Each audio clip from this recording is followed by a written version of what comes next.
is my pleasure to welcome the members of the Environmental Quality Board, state lawmakers, and our many expert testifiers to Warren County.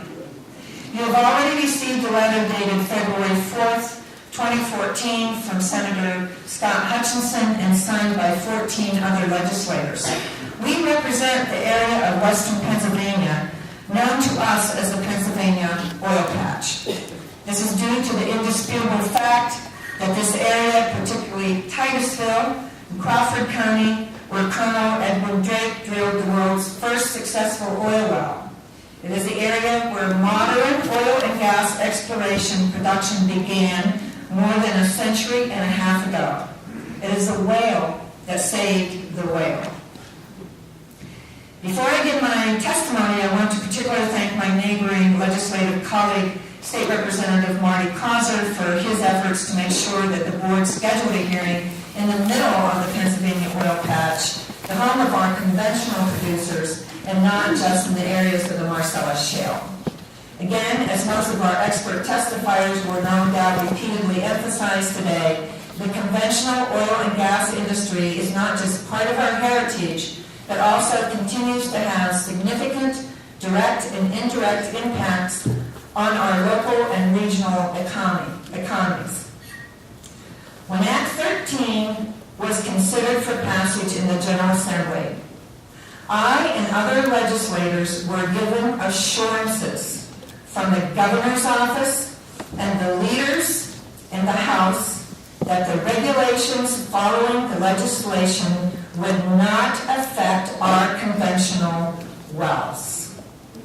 As a legislator, my intent was never to see legislation pass that treated both conventional and unconventional wells alike in the regulation. Never. That was never my intent as a legislator, and I had assurances from the governor's office and our legislative leaders that these regulations would not affect conventional wells.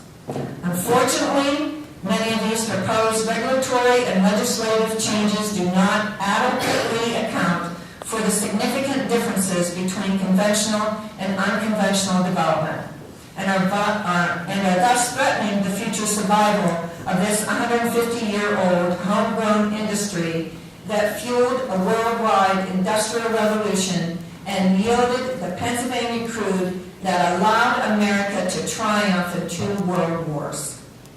Unlike well-funded and well-established multinational corporations, most of which are developing unconventional Marcellus Shale formations in a safe and responsible manner, smaller conventional operators, many of which are still operating with our surrounding Allegheny National Forest and western Pennsylvania, are primarily multi-generational, mom-and-pop, family-owned small businesses.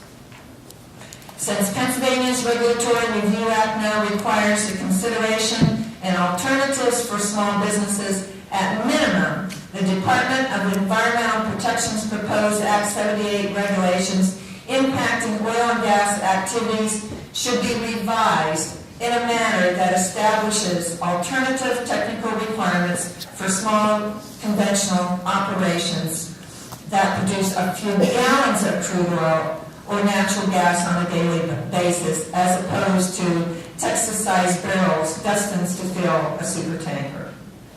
I appreciate the opportunity to testify against these proposed regulations on our small conventional wells that will significantly impact an industry that has blessed the regions we represent with considered economic benefits. I am even more proud to stand 110% behind our independent oil and gas producers.